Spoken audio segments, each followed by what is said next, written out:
मैं स्वीकार करूं कि मैं विक्रम की जान लेने वास्ते अठे आया था। ठाकुर साहब, मारे को थारे को मारने पर कोई पछतावा ना होता, फिर तू काई मारे को बचाने वास्ते बोलने पर तुला है। जिसकी जान पर मारे बंदूक की गोली मेहरबान हो गई, उसकी मेहरबानी नहीं चाहिए मारे को।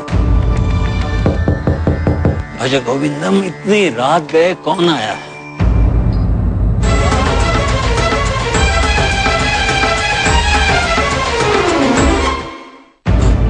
गुरुजी, मैं रणवीर, इतनी रात गए?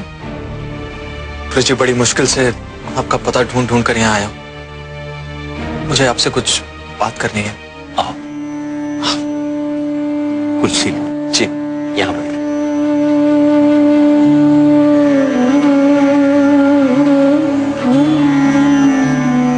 रणवीर, तुम्हारी सूरत से लगता है तुम किसी दुविधा में हो। क्या बात है जो तुम्हें इतनी रात गए पता पूछते मेरे पास आना पड़ा? आपने ठीक कहा गुरुजी। इस वक्त मैं बहुत नाजुक हालात से गुजर रहा हूं, इसलिए तो इतनी रात गए आपको तकलीफ दे रहा हूं। मुझे आपके मार्गदर्शन की जरूरत है। तुम्हारे परिवार में सब ठीक तो है ना? तुम्हारे अपने घर लौटने के बाद रुक्मी मुझे फोन पर बताया करती थी कि तुम्हें खुश रखने के लिए तुम्हारी बिननी सुहागन होकर भी उसे विधवा बनकर रहना पड़ रहा है।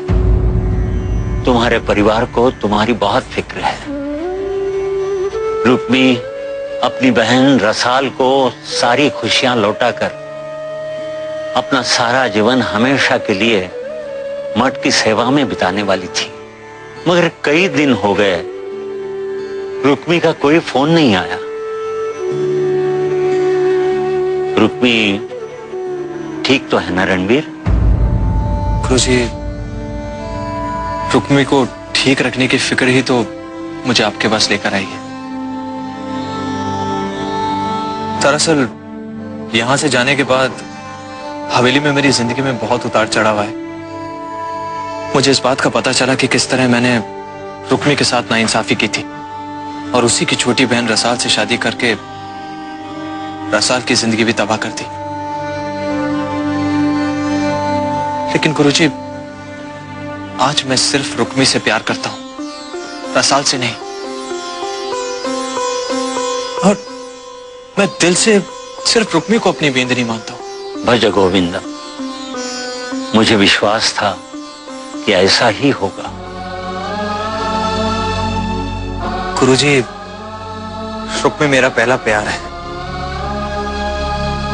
लेकिन रसाल मुझसे आज भी प्यार करती है, जबकि मैं आज उससे प्यार नहीं करता, मैं रुक्मी से प्यार करता हूं। लेकिन यह भी सच है कि मैं अपने आप को गुनहगार मानता हूं, क्योंकि मैंने रसाल की खुशियां छीनी है। लेकिन अब मैं रसाल को उसकी खुशियां लौटाना चाहता हूं गुरुजी। रसाल का पहला प्यार विक्रम उससे आज भी उतना ही प्यार करता है, और अब वो उसकी जिंदगी में लौट भी आया है। मगर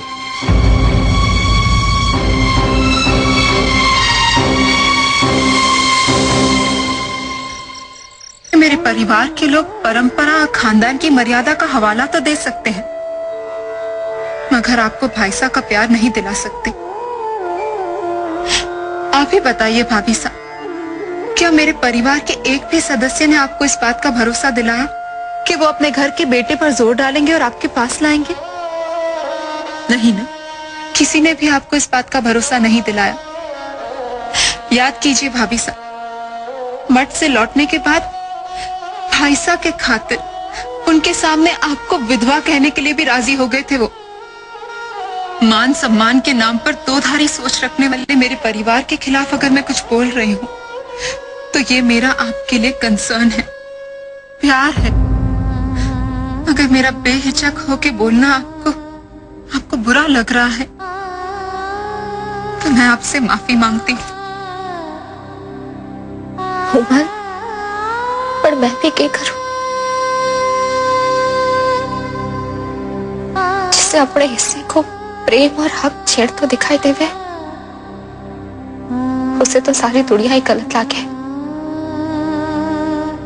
आप सही कह रही हैं भाभी साहब, मेरे साथ भी ऐसा ही हुआ था।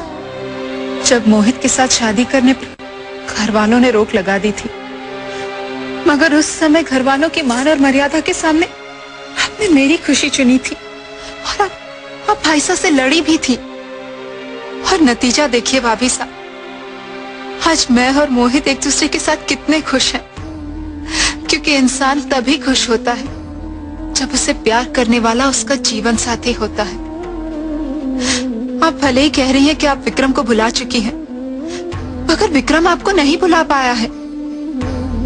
इन्हीं सारी बातों को सोचकर मैं भाई साहब के फैसले से सहमत हूँ, पर मैं सहमत ना हूँ और ना ही कभी होगी। मैं जानती हूँ कि आप